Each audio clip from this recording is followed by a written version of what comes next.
வேதத்தில் எழுதப்பட்டிருக்கிறது, பேதுரு எல்லாவற்றையும் விட்டு அவர் பின்னால சீசனா போயிட்டான்.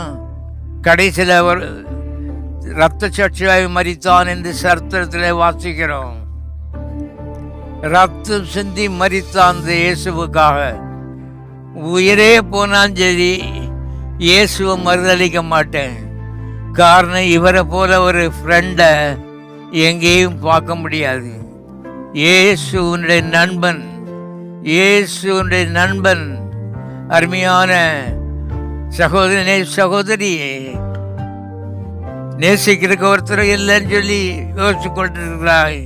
இந்த காலை வேளையிலே உன்னை ரத்த சிந்தி நேசிக்கிற ஒரு கர்த்தர் ஜீவிக்கிறார். அவருடைய பேர் இயேசு.